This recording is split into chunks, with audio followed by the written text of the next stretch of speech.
Hey, this is Andrea and Matt. We're doing the Happiness Project. We're on the second month of the year, February. And the chapter is Remember Love, and it's talking about marriage. Andrea is going to go through the points of this chapter. So in here we say how to remember love, and there are 5 points that she talks about. She talks about quick nagging, don't expect appreciation, fight right, no dumping, and give proof of love. What are a few things that you really like about this chapter, Matthew? Well, I agree with all the points. I find that the one first, no dumping. At first, I thought it was dealing with material items, which is a good practice to follow, anyways. With all the busyness we have in our lives, we want to have kind of a clean space to be at peace with. But it's more about your emotional. So one thing that is easy for us to do is to kind of go off, just dump on the other person all the things that are bothering us.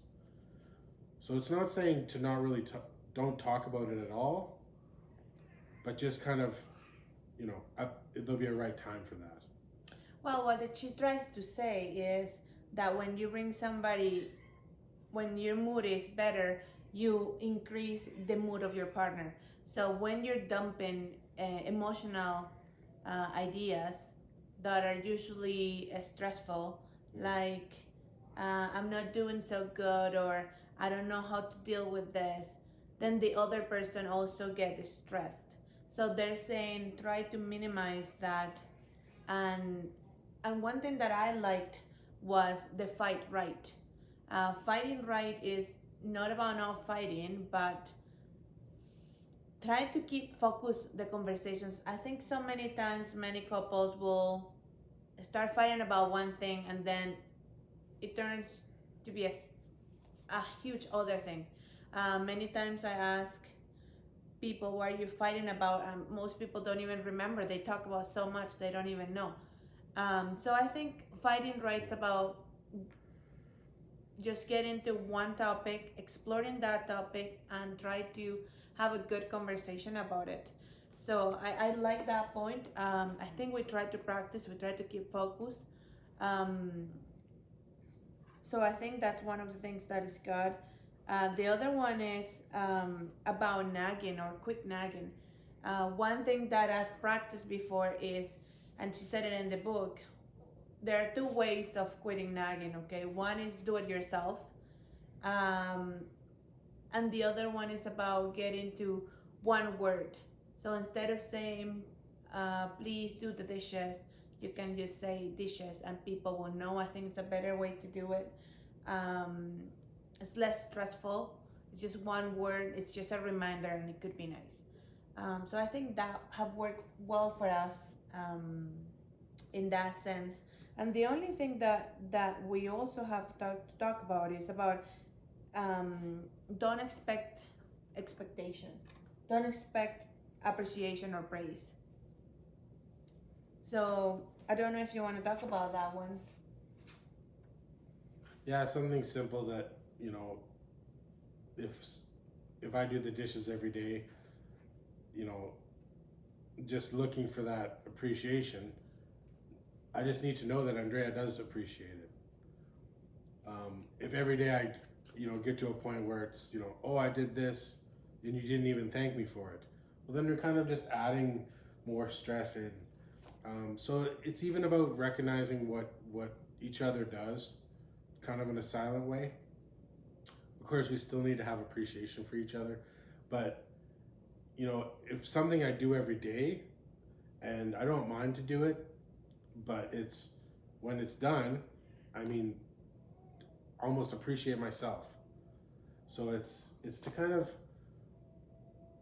it sounds simple. It's been difficult to do a little bit, but yeah, just kind of feel good about the task. Andrea knows what I did, or the same vice versa. She may, have something that she does that I maybe don't recognize, and it's just have your own self accomplishment, your own assurance that you did a good job. Well, and the other thing is that sometimes these things that we need appreciation for is things that we wanted to do anyways. So, uh, she talks about a Valentine's cards that she wanted to do, and that she made an effort. But then I thought about, okay, so I do like to take photo of my children, and I do videos, and I do that because I want them to have some memories of it. Um, and I don't think I expect Matthew to praise me about it, like say, oh, thank you so much for taking the time, taking the videos or so.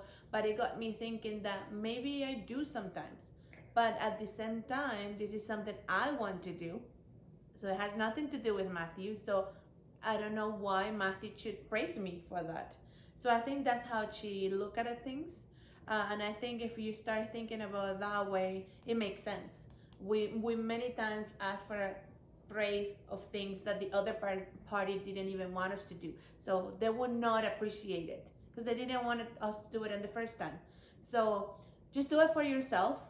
And what she's looking here, remember, what she's looking is for us to be happier. What makes us feel peace inside ourselves. So the less things we expect from others and the more we can control things for ourselves, the happier we'll become. Now the last thing she mentions in the month of February, which is the month of love, she says proof of love. And she gave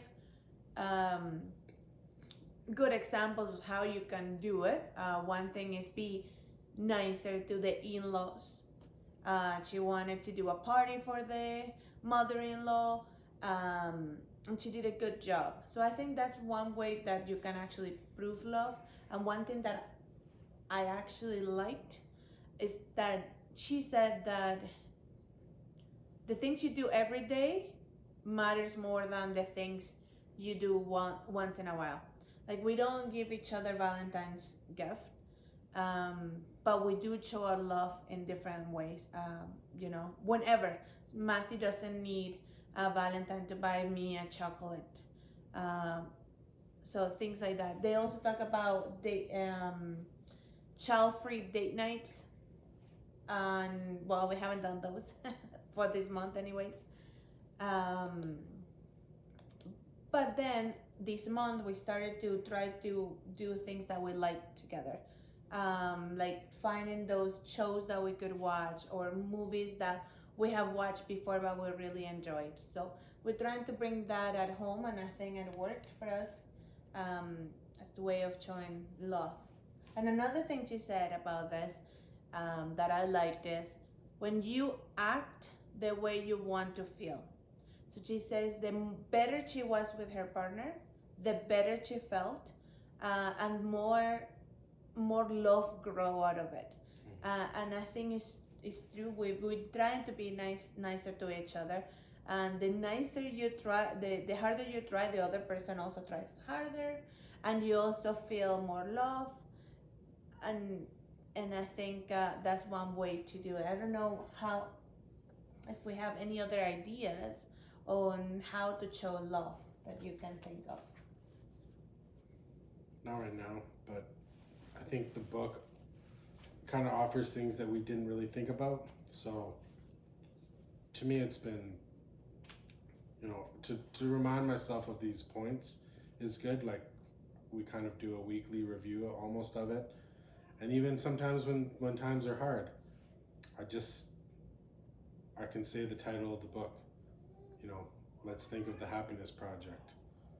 So I think really this kind of, I don't have ideas right now of other things to do, but it kind of, it's just a map.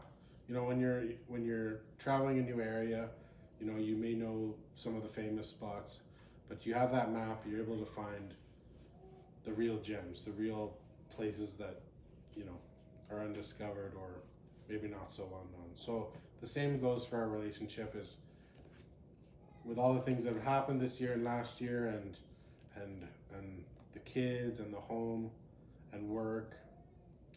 I think this is just a good foundation for building our happiness. Exactly like the name of the project. Now, one thing we talk about many times is we don't have the time. We don't have the time to do it. We don't have the time to do a video. We don't have the time to read the book or practice. But I found that by trying to find in that time, it makes us happier. Like I tried this month to put at least one thing that made me happier through the day. So I was trying to practice the one thing that brought happiness. So I find myself doing the same things over and over, but that's the things I like to do. So this month, what I practice is, okay, we talk about it, showing love. So we try to watch some videos together or shows or movies. I enjoy that. That brought happiness to us. We try to do games with the children. That brought happiness to us. So I focus on that. We also were trying to practice what the month of January was about, which was the cleaning and getting organized. So that also helped our happiness. And I did some routine things that also brought happiness because were things that were done. Like we did some we got the children for eye exams and easy stuff that we would do anyways. But once you feel that you accomplished that, because we are a family of 6 and our children are small, then that put us over happiness. It makes us feel that yes, we are doing the right things. It might be hard sometimes, but we're still able to fulfill those needs of our children. With our basic needs, like, you know, registering our child for kindergarten, things like that. Those were hard decisions we have to make this month. We made it together. We were able to talk about it, and we were able to find time to do it. So I think that helped. And by doing it day by day, I found that the first week was really hard to think, what did I do that actually brought happiness? I didn't want to be so simple, like, you know, I wanted to be meaningful. So once I started doing day by day, the first week was hard, but the second week was much easier. So I invited Matthew to try it because it motivates us to remember to do one thing that brings us happiness every day. So, and it's a habit. We talk about habits. So I did that. I think that's all I wanted to share for this time. Thank you guys. Bye bye. See ya.